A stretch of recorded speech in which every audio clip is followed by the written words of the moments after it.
Hello, everyone. Welcome to Tech Down Over. I'm Rick Zanotti, and here we go.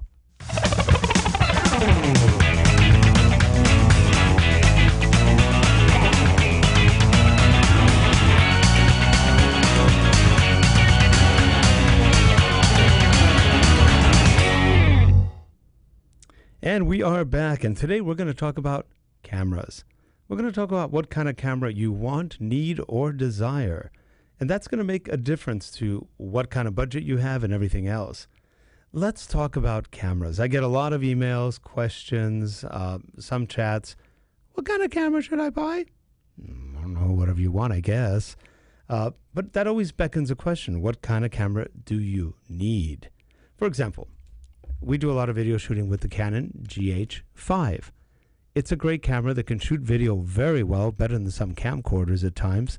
Has changeable lenses, which is nice, and is light. It's not very heavy. It's a great camera. Maybe something like that would be. It also takes, by the way, very good pictures. But what if you want a Sony? What if you want a Canon or a Nikon or a Fujifilm or a Pentax or whatever else? What do you need? What are you looking for? Are you planning on filming a lot of video? Or are you planning on filming a lot of taking a lot of photos? Or both? If you want both, then you're going to have to figure out what camera fits your needs better, because you usually don't get the best of all worlds. You get a really good video or you get a really good photo camera. There are cameras like the GH4 and the GH5 that really give you a pretty good both worlds. They take very good pictures. They take great video. Most of the Panasonics give you that capability of good video, good photos.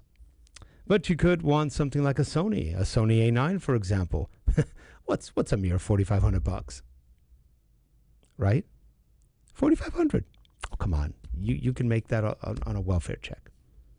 No, you think? $4,500 for a Sony body. The A9 is a really cool camera. It does a lot. If you like little cameras, it's great. But it's $4,500 for the body only. And then from the body, you have to get a battery grip. So the battery grip goes underneath the camera, gives it more heft, and then you can shoot sideways and do all sorts of stuff. $350 more. Okay, so now we're at almost $4,900. Or now you need more batteries. Oh, right, did I forget lenses? Silly me. Lenses are going to be $1,000 to probably $2,000 to $3,000 each. And sadly, unless you really don't like a lot of variety, you may need 2 to 4 lenses or more. It's called a kit. It's called a system. And many times when you buy into a system, that you're buying into everything in the system. You're buying more than 2 lenses, maybe 4 or 5, 10. You're buying everything you need to do what you need to do as a professional. Now, if you're a hobbyist, you don't need that much. You can get by with 2 or 3.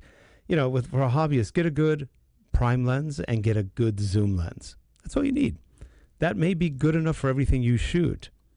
But remember, they're not all that cheap. And if you buy cheap glass, often you may get cheap results. You have to be careful with that. On the other hand, how much money do you have? And will that buy what you need for the kind of work you do? For example, we do corporate video. You don't need to spend $8,000 to shoot a small interview or a big interview, because a good camcorder and a good DSLM or DSLR can shoot excellent interview videos without having to spend more than $2,000 to $4,000 maximum. So you can get away with not having all this. Now, I've got probably 6 or 7 of the lenses for the Micro Four Thirds, maybe a little bit more. I've also been a Canon shooter for a long time. I've got probably 10 Canon lenses, maybe a little bit more. I shot Nikon for a while, and I loved it, but I didn't want to invest totally into Nikon. So I had a Nikon D750, which I loved. That was one of the best cameras I ever had. Not enamored totally with the controls on a Nikon, but they weren't bad. I still think Canon was better on controls, but worse on picture quality. The Nikon picture quality was incredible, but it meant I'd have to invest at least $5,000 to $10,000 more to have a whole system, and I didn't want to do that. I had 2 D750s and 1 D810, which, and again, an incredibly gorgeous camera.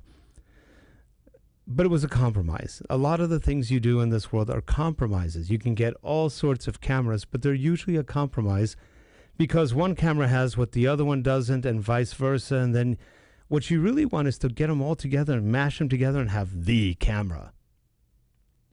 I can't do that though. So what do? You buy the best of what you can buy that you can afford and try to get the best out of it. So before you go buying a camera, make sure you know what you want it for. Make sure you can make sense of it and it will pay back for the money you put into it. And also make sure that it does what you need it to do. Shoot photo, shoot video, or both. That's stuff you have to consider. For example, if you're shooting a lot of video, you can get a camcorder. A camcorder like I'm shooting with right now. This is the Canon XA35. It's a great camcorder. It can shoot for hours and hours and hours. It doesn't get hot. It doesn't overheat. It has one lens, but it's a very nice long lens, and it does a really good job with the lens. It has great glass in the lens, and it's got a lot of features in this that lets you shoot very good video. We could shoot DSLRs in here, but DSLRs usually don't shoot forever. They have certain amounts of timeout. You can power them up, but you have to be a little careful, and they heat up a little bit when they're running too long. So a camcorder runs forever. So we decided we'll stick with camcorders for the studio. Now, in the field, we have a choice. There are many different kinds of cameras. And like, for example, the GH5, you can shoot. It's got a 2-card slot right there. And you can shoot for a very long time with this because it creates one file as you're shooting. So as long as you're on one card, you have one file. That's pretty cool. If you expand past that one card, then you'll create a new file and it still keeps shooting. That's a really nice feature. Most of these, no. You get a 2 to 4 gigabyte file. You're done. See ya. New file starting. That's a little bit of extra work in post. Not with this. Some of these cameras have old card types. Some of them have new card types. Like Canon, for example, loves to put in old stuff in their new cameras. It's a winning strategy. I read somewhere that their sales were down 40% on cameras. Well, I understand it because that's a winning strategy. Very odd what they do. So anyway, we have choices. We need to figure out what we want to do with those choices. So do you want a video camera? Do you want a photo camera? Do you want either? That's something you need to answer for yourself. You can spend several $100s to $10,000 or more on a camera. Do you need that much? No.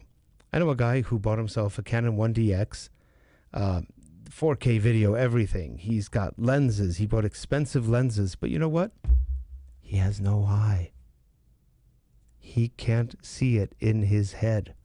And what he sees on the camera fools him into thinking he's shooting something good, and unfortunately, it isn't. He has no sense of color, texture, shadowing, lighting. So if you don't have that, you spend that much money on a camera, you're probably kind of fooling yourself into what you're actually buying. It may not be what you want. You have the biggest, the best, the widest, the longest, the deepest, you know what I mean. And it doesn't do any good because you don't know what to do with it. And that's what happens when you spend fortunes on a camera and you really don't know what to do with it. You got to really understand that this is the techie part of it. Tech. The artistic part's here. Sure, you need to know your tech to a point, but I know guys who really don't know their tech all that well, but they can point, they can press that shutter release, and my God, they take gorgeous pictures or video because it's intuitive, it's innate. In them, there is an artist that is seeing through this the way an artist would see. They're seeing a balance, an equilibrium, if you will, shadowing. They're seeing textures in the people, in the colors. They're seeing lighting paint across a canvas. And they take a picture, and there you go. Lightroom, don't need it. Why? Because they can shoot that well. So unless you're that type, don't spend your fortune on a huge, expensive camera because there's a good chance it won't do you much good. Get some training, get some practice instead. Learn the fundamentals, understand the exposure triangle, understand what you're doing. Let's talk about exposure. You've got aperture, you've got shutter or time, and then you've got signal to noise ratio. A lot of people think it's ISO. No, Signal to noise ratio is what gets rid of the noise in your picture. ISO is applied gain. That's after you shoot. Gain makes something brighter. It's like applying let's say a flashlight with a dimmer to an object. As the more you push it up, the more, that's the gain. You're adding gain to the light, and that's lighting the subject or whatever. But in a camera, ISO is gain, applied gain. It happens after you've shot the image. It happens instantly, and it happens while you're shooting. You can see it, but it gets applied after the fact. So anyway, I think that's a good quick talk on cameras and also gas. Let's talk a little bit about gas. No, I'm not talking about getting older and having no control. I'm talking about gear acquisition syndrome, gas. A lot of us suffer from it. I know I have. I bought a lot of stuff I didn't need, but I wanted. When I had it, I didn't know what to do with it. Sold it. Not smart. But that's gas. Gas takes a hold of you. It's a bloated feeling. And by the time you're done buying things and selling them, you just realize, boy, that was stupid. Gas. Happens to many of us, especially when you're really techie, because you like the tech. It's fun. But you don't need half of what you buy. So buy what you need carefully. Jeff Blanchard, our co-host, or as we call him, 00 Blanchard, he wants to buy everything, but he has learned control. He's much better than I am. He has learned control. He does not now buy every camera I buy. I buy it. Then he lives vicariously through me asking, how is it? How is it? But literally, he doesn't buy as many as he used to because he's controlled his gas. Gas control. It's important because it'll save you a lot of money. So anyway, enjoy whatever camera you buy. Buy what you can afford. Enjoy what you can afford. Learn how to use your camera. Don't just point and shoot. Learn how to use it. You'll be so much happier when you do, and you'll be free. You'll be able to say, I can do this and I can do that with my camera. I know how. And they're not that hard to learn, even though they have a lot of buttons and a lot of menu items and everything else. All it really comes down to is your aperture, your shutter speed, your signal to noise ratio, and your gain. And not to mention your lens, because a good lens has good micro contrast, sharp, good definitions, little distortion.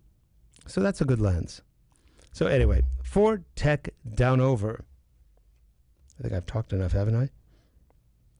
Let me get over here. For Tech Down Over, I'm Rick Zanotti, and if you have any questions about buying a camera, selling a camera, getting the right video camera, right photo camera, please leave them in the comments below, and we will get back to you. Or send us a note, send us emails, whatever, and we'll get back to you. We can talk a little bit about what gear is, what kind of gear you might want.